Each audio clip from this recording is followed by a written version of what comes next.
Good morning, everyone. Thank you once again for joining me on day 16 of this 100-day challenge.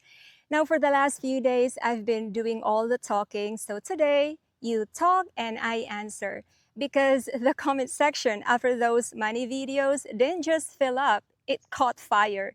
So here's what today is. I'm putting your comments up on the screen, the good, the brutal, and the honest ones that made me stop and think.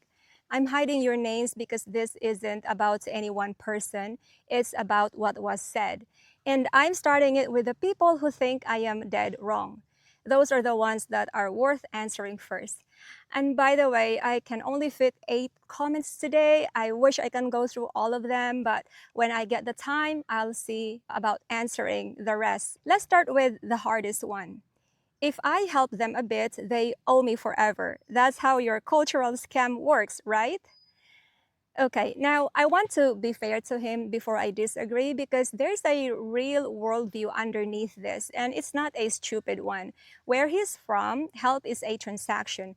Money in, something comes back. That's how his whole world runs. His taxes, his insurance, his retirement. So when he looks at helping her parents, his brain files it as a loan. And a loan you never get repaid on? Yeah, that does feel like a scam. So I understand how he got here, but here's where he's got it wrong. Utang na loob was never a loan, gentlemen. Nobody's handing you a receipt. It's not money you lent out at interest. It's the thing that kept whole families alive in a country that never had a safety net. Parents raise the kids, kids carry the parents when they're old. That's the entire system. Like I said, there's no government check coming. The family is the check. And I'll be straight. If you look at caring for your wife's elderly parents and the word that comes up is scam, then don't marry her. And I don't say that to be cruel. I say it because it's kind to her and to you, because you'd be walking a woman down the aisle while quietly resenting the people who made her. And that resentment never stays quiet. That's not me judging you. That's me trying to save you a bad marriage and a divorce down the line. Okay, so let's go to comment number 2. You are spreading misinformation about American Social Security. We are not paying for older folks as you claim. Okay, so this one is saying I am spreading misinformation, so let me be careful here because he deserves a real answer, not a defensive one. And first, he's right about something, and I'll say it plainly. You earned it. If you paid into Social Security for 40 years, that check is yours. You worked for it. Nobody's calling it welfare or charity. You are entitled to that, and no one is taking it from you. I should have said that louder the first time, so I am saying it now. But on this part, I will hold my ground, and it's not my opinion. It's just how the thing is built. Social Security isn't a savings account with your name on it. There's no vault in Washington holding your money for 40 years. The tax taken out of a working person's paycheck today goes straight out the door to pay a retiree today. So when you retire, the next generation pays for you. Economists even have a name for it: pay as you go. That's not me being anti-American, that's the design. It's been the design since it was signed into law in 1935. So when I said you've been funding the older generation, I wasn't insulting you. I was describing the plumbing underneath. And look, one of you corrected my number, so let me set the record straight. For a retired worker, the average check in 2026 is about $2,071 a month. And for an average earner over a lifetime, they pay in around $367,000 and collect back around $383,000. That's the Urban Institute's math, not mine. Real quick, if this is landing, do me one favor, hit like so it reaches the guy who needs to hear it. And if you want the actual how, the number, the boundary, who says it out loud, go back and watch day 14 right after this. Okay, let's go to comment number 3. And it says, you said you'd be impartial, but you end up judging the men who won't help the parents. You told them to stay single. And this one I actually needed to hear because he is holding me to my own standard. So let me be honest about where he's right and where I think he misread me. Where he's right. A man has every right to keep what he earned. If you decide you're not funding her family, that's your call, and I'm not here to shame you for it or influence your decision about it. Where he misread me when I said, then don't marry her, I didn't mean it as a punishment. I meant it as arithmetic. Before you came along, she was part of how that family survived. A little money, a hand here and there. Take her out of that equation, out of that family, and put nothing back. And you didn't just marry a woman, you quietly pulled a support beam out of a house that was already standing. That's not a moral crime, it's just a consequence, and you should see it coming before you say, I do. So, am I neutral on the facts? Completely. Am I neutral on whether you'll be happy pretending those facts don't exist? No. Honesty and fairness aren't the same thing. I can lay both sides on the table and still tell you which chair is going to break when you sit in it, yeah? Okay, let's go to comment number 4. I'll draw the line at justifying it relative to the guy's wealth. Better she doesn't even know the final numbers. Plausible deniability. Okay, so now we are on to the good ones, the ones that made the advice sharper. This gentleman pushed back on something I said, that you should teach her your economics, and he made it better. His point: you shouldn't have to put your whole net worth on the table. In fact, it's better if she doesn't know the exact final number so she can honestly tell her family, I don't know what he has. He called it plausible deniability. And he is right. So let me fix what I said because he caught a gap. Teaching her your economics is not showing her your bank statements. It's not, here's my balance. It's, here's what my life actually costs: rent, tax, insurance. So you understand the big number in pesos isn't a big life. She needs the shape of your money. She doesn't need the figure. Great catch. So thanks for that one. That's actually an even better version of the rule. Okay, let's go to comment number 5. All right, here, this one. No way my money funds my wife's entire family. Most won't work, start college but don't finish, start a business but won't open them. Okay, this one I'll handle carefully because there's truth in it and a trap in it. The truth: a grown, healthy adult who won't lift a finger and treats you like an ATM. That's real. It happens, and I've told you flat out, you don't fund that. Name the behavior, hold the line. I'm with you on that one. But they start college and don't finish, so they're lazy? No, that's where I stop you. Here, finishing college often isn't about effort. It's about whether the family could ever afford it in the first place. And here's the ugly little secret.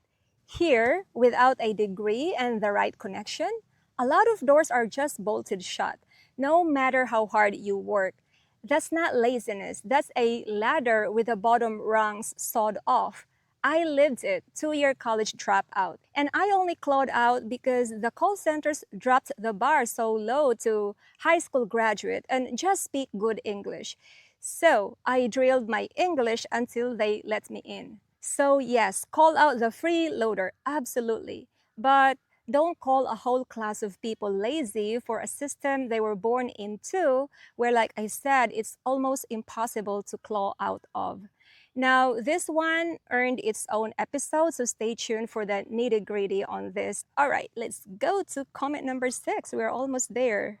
Wish it wasn't always so US-centric. I've never paid 6.2%. I'm not American. Social Security started in Europe in 1908. Okay, now this gentleman here gave me a well-deserved smack on the wrist. And he's right, and he taught me something. State pensions didn't start in America. Germany did it in 1889, Britain in 1908, decades before the US. Point taken, and honestly, it makes my point stronger. British, Aussie, Canadian, German. Your country built a machine so your family wouldn't have to carry your parents alone. The Philippines never built that machine. So here, the family is the machine. Different flag, same exact truth. And I'll widen my numbers for you lots going forward. Deal?